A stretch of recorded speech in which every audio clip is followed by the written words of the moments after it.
Esse é o desenho de um sistema em crise. É o desenho de um sistema desequilibrado, ineficiente e altamente poluente. Diferente de outros países, o Brasil concentrou sua ocupação nas bordas, se tornando um território oco. Temos 85% da população vivendo em cidades e a grande maioria se aglomera em apenas 16 regiões metropolitanas. Essa foi a lógica que desenhou o mapa rodoviário do país. E veja como as atividades de comércio seguem o mesmo desenho, ou como um dos maiores bancos privados brasileiros distribuiu suas agências pelo território. Os aviões, que são uma das opções mais caras de transporte, não por acaso reforçam essa dinâmica. A soma desses mapas nos dá uma ideia clara da confusão em que estamos nos metendo. Na década de 50, o modelo de desenvolvimento concentrado na indústria de veículos automotores ganhou forte impulso do Estado e consolidou uma política seguida por todos os governos brasileiros. A priorização exclusiva do transporte individual por décadas seguidas levou o setor a representar 20% do PIB, tornando a economia nacional dependente de uma complexa cadeia que compromete milhões de empregos, desde a produção do combustível aos diversos serviços relacionados. Enquanto rodovias se espalhavam pelo país, as ferrovias ficaram praticamente estacionadas.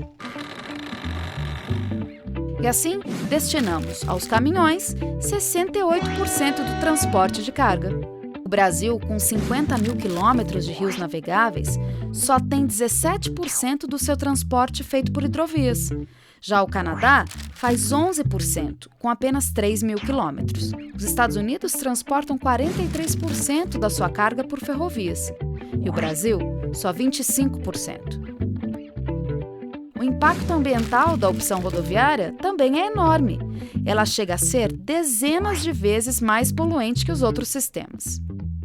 Enquanto a média mundial de energia renovável na matriz energética é de apenas 13%, a do Brasil está em 47%. E mesmo assim, em vez de trens, metrôs e ônibus elétricos, seguimos investindo em automóveis individuais movidos a combustível. Bicicletas não consomem recursos naturais para se locomover. E o carro, que transporta quase sempre o mesmo número de passageiros que uma bicicleta, consome 10 vezes mais energia por passageiro do que o ônibus e o metrô. Você pode achar que se o sistema rodoviário é mais poluente e consome mais energia, então ele ao menos deve ser o transporte mais barato. Mas nem isso é verdade. O transporte por hidrovias e ferrovias chega a ser 10 vezes mais barato do que o feito pelas estradas. O custo do transporte no Brasil representa 20% do PIB, enquanto no Canadá esse custo é de 12% e nos Estados Unidos de apenas 10%. Esse alto custo diminui a competitividade das empresas brasileiras, afetando seriamente toda a economia. O uso diversificado do automóvel para grandes compras ou lazer familiar é perfeitamente viável.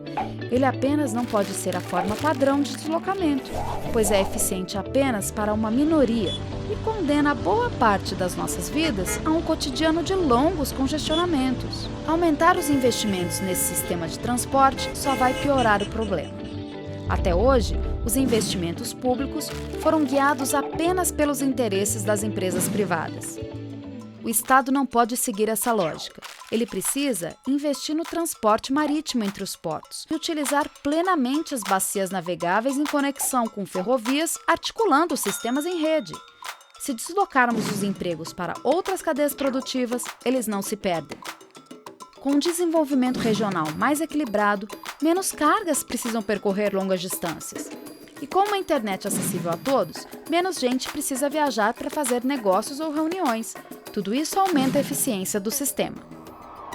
Com indicadores de qualidade e desempenho, podemos organizar os investimentos em cidades e regiões dispostas a equilibrar os sistemas, invertendo o sentido atual das coisas. Se mudarmos a lógica de atuação do Estado, mudaremos o desenho do transporte brasileiro.